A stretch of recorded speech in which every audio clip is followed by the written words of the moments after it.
wanaturudisha nyuma, maendeleo hakuna. Born and bred in one of the communities that practices female genital mutilation in Kenya, Bernadette Lolojo did not escape the cut. She underwent this cultural practice at the age of 12 under the watch of an excited community. They shaved us, then the old nurse was boiling her things there, You go and see these things and you're like, my God. You are young and you think everybody is excited, they should go do this. And then you're told you don't have to cry, you don't have to move your fingers, you don't have to move your eyes, nothing. You have to remain confident or people will laugh at you. So the whole night you'll not sleep because you are remembering what will happen to you in the morning. During her time, there was little or no advocacy against FGM, and this created a conducive environment for the practice. Those years we didn't have anybody coming around saying people should stop FGM, there is alternative rite of passage, there was nobody in the village saying anything like that. There were no local radios, there was nothing, there was no TV, there was nothing to really make you think you should say no. But the whole village, that is the idea. And the whole community comes to look at you so that you don't move your finger or you don't move your eye. So it is a shame because in front of everybody, what we call private parts become public parts. And at around 1, my sister was bleeding. She bled until she fainted. The mattress, the blood was all over the bed. And she fainted too. She completely fainted because now the blood. So when I'm talking about FGM, I understand. Today, that experience and pain has not been lost as Mrs. Bernadette Lolojo heads the anti-FGM board in Kenya. The latest Kenyan Demographic and Health Survey report 2014 puts the prevalence at 21% to 2014, down from 27% in 2009. United Nations Population Fund UNFPA also approximates that in Kenya, 21% of women and girls aged 15 to 49 have undergone FGM, which usually involves the partial or total removal of the female genitalia, and this can cause a host of serious health problems and has other harmful implications on most of the lives of the survivors. In June 2019, Kenya's President Uhuru Kenyatta made a declaration to end FGM by the year 2022. This was a major milestone and a great political support in the campaign to end FGM in the country. Earlier this year, I committed myself and I committed my administration to doing everything possible to ending FGM in Kenya by the year 2022. In order to achieve this goal, we must initiate community-based programs that are culturally sensitive and encourage change in social norms. And we have identified social, cultural, and religious fraternity elders as being the key in achieving community buy-in and delivering on change in social norms. I am pleased to note that your commitment today to doing all you can to eradicate FGM as the social, cultural, religious fraternity elders within especially the 22 most affected counties in our country, where the vice of FGM is actively practiced. Based on the commitments that you have made before all of us this morning and before the country, I am confident that we are on the right track and that we will achieve zero FGM in Kenya by the year 2022.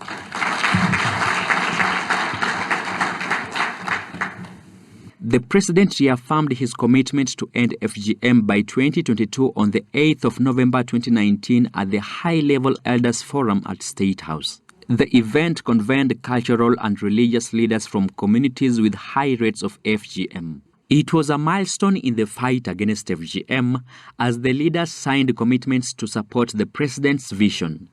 During the occasion, the President directed the relevant government agencies to ensure that the law is enforced and that action be taken against all perpetrators. In the recently concluded Nairobi Summit on International Conference on Population and Development at 25, ICPD 25, the President reiterated the commitment to end FGM by 2022 by bolstering coordination in the areas of legislation, policy, communication, and advocacy, as well as evidence generation. In March this year, while speaking at Kisima in Samburu County, where he witnessed the signing of a declaration by elders to end FGM and child marriages, the President challenged communities practicing FGM to discard the retrogressive cultural practice by finding alternative rites of passage.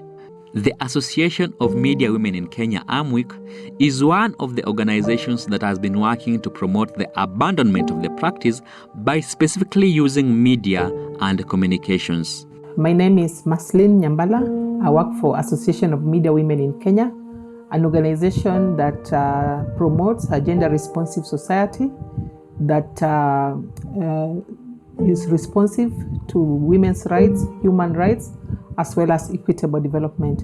We also bring together in solidarity women in journalism as well as communication to use our skills to transform our society.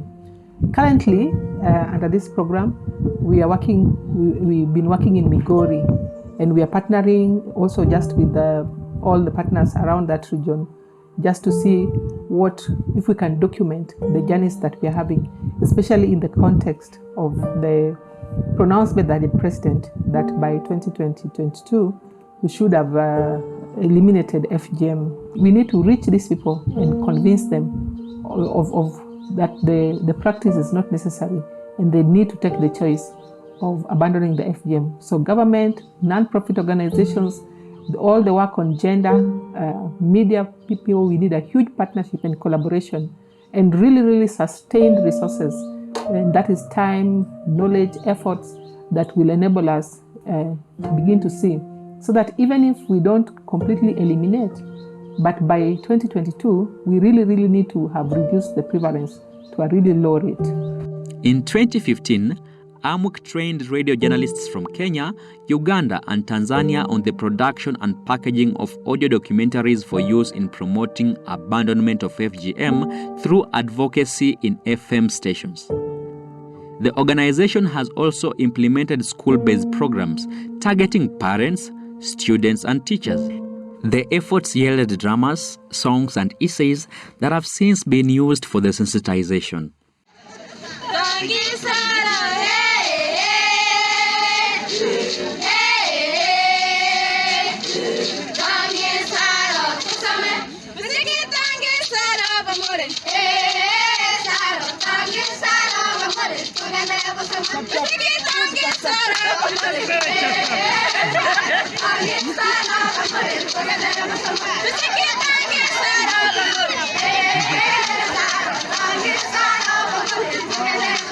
Ndoa za watoto hukatisha elimu.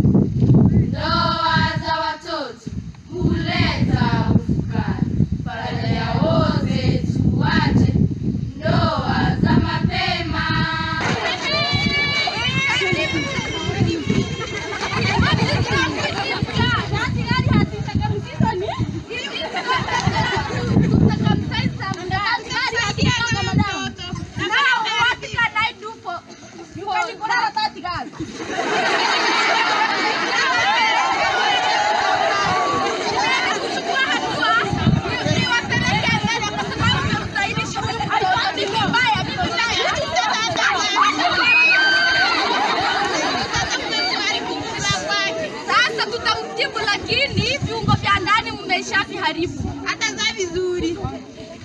AMWIC's contribution has included community radio listening clubs in Garissa, Isiolo, and Marsabit counties aimed at sensitizing communities on the impacts of the cultural practice, where prevalence remains high.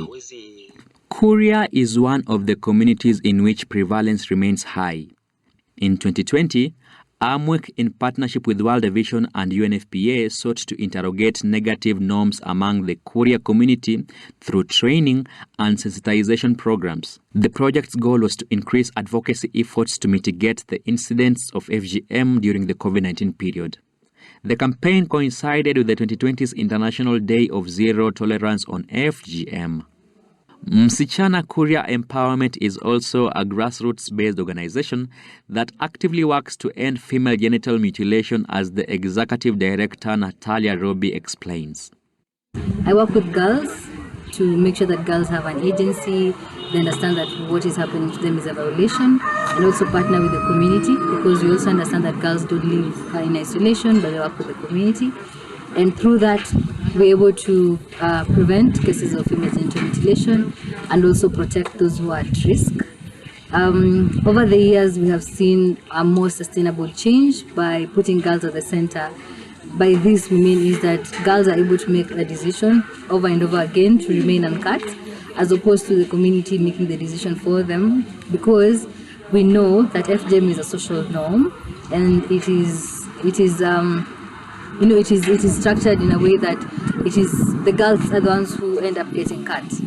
Hope Foundation is an organization that rescues girls who have undergone FGM, as the director, Ms. Dorcas Parit, explains.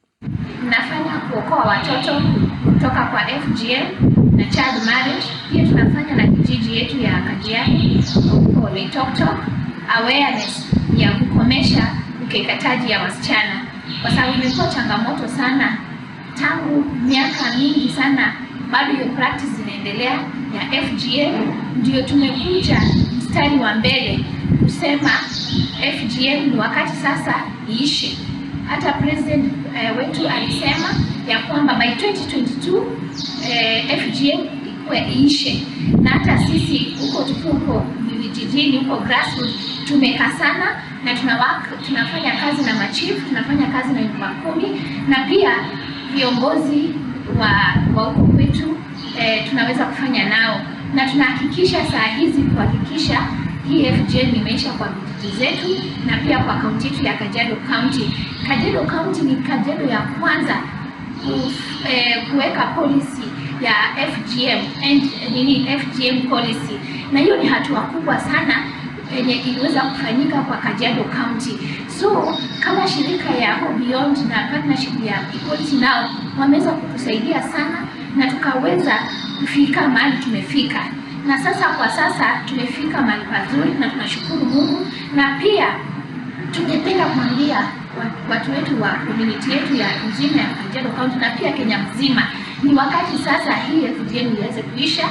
Kuna changamoto mingi kwa sababu kuna mambo mengi yanatendeka huko vijijini ya kangaroo courts, lakini ni wakati sasa wajue ya kwamba kuna justice inafanyika.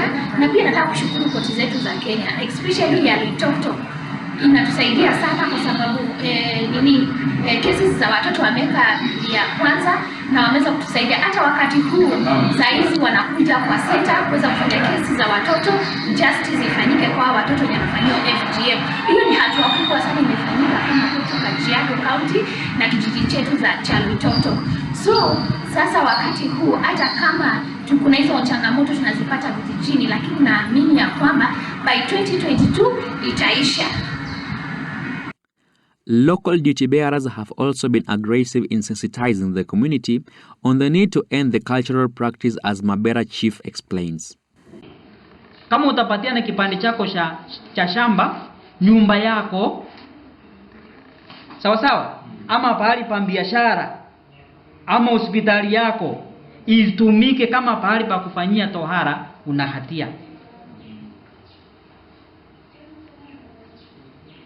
We are not talking about the civil issue here. Tunaongea mambo ya criminal issue. And that's where the state come in. Sisi hatuna hanja ukiuzia mtu shamba lako. That's a civil matter. Si ndio? Naweza kuzungumza hapo. But the minute umepatiana kipande chako cha shamba, watu watahiri pale, ama wafanye sherehe, ama wajitayarishe kutairisha, una hatia. Kama utatoa mtu kutoka Tanzania, Uganda, Somalia, haje hapa kutairisha, Una hatia. Kama utatoa mtoto hapo upeleke nchi jirani, atahiri ndiye arundi, una hatia. Una hatia. Media has a role to play in ending FGM being an emotive and complex issue.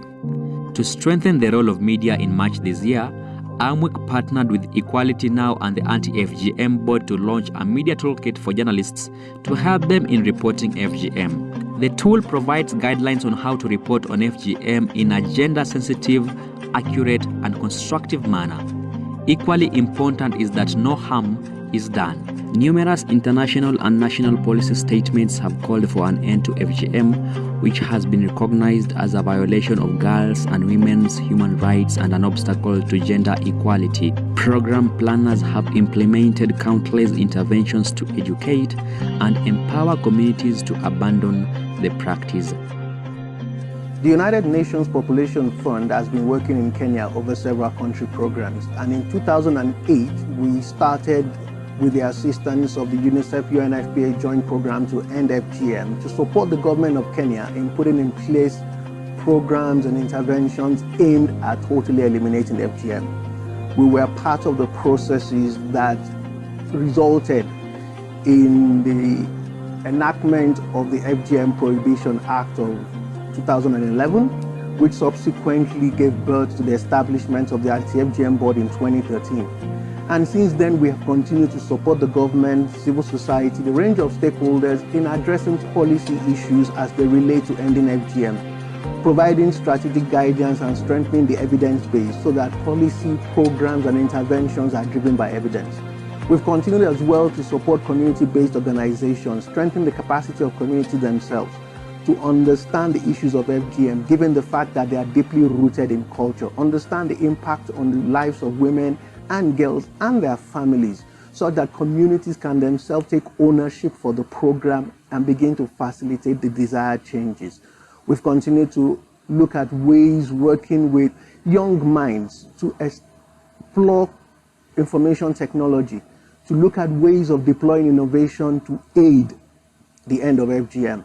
And of course, as it is right now, we are fully aligned with the vision of His Excellency President Uhuru Kenyatta to accelerate the end of FGM, bringing it to an end by 2022, continuing to work with a range of stakeholders to ensure that not only are we culturally sensitive, but we are strategic, we are focused, and we continue all interventions aimed at promoting gender equality and eliminating gender-based violence.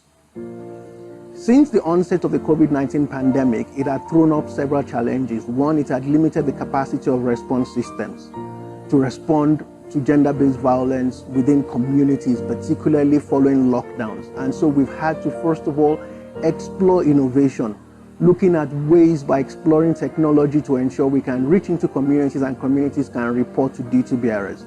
We've also worked with grassroots organizations, as many as 25, 26 of them, where they're able to reach into hard-to-reach parts of communities, working with a range of stakeholders in communities that they understand, in communities where they themselves live, to try to put an end to FGM as well as respond to women and girls who are under the threat of the knife. And of course, we have also supported actively the activities of the State Department of Gender, specifically supporting the Chief Administrative Secretary, Honorable Rachel Shebesh, and the CS, Professor Margaret Kobia, in their travels around the counties, where we have continued to mobilize all duty bearers to this battle against FGM, as well as working with communities and listening to them. What needs to change? I do think that we have to begin to look at ways to, first of all, hold all of ourselves accountable. All duty bearers who have responsibilities to ensure that women and girls are protected need to be held accountable. All sectors need to be part of this battle.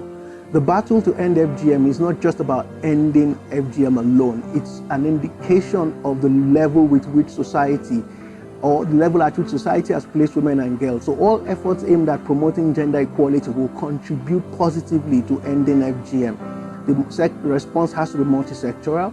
We have to leverage technology. We have to leverage the energy and the diversity and the vibrancy of young people.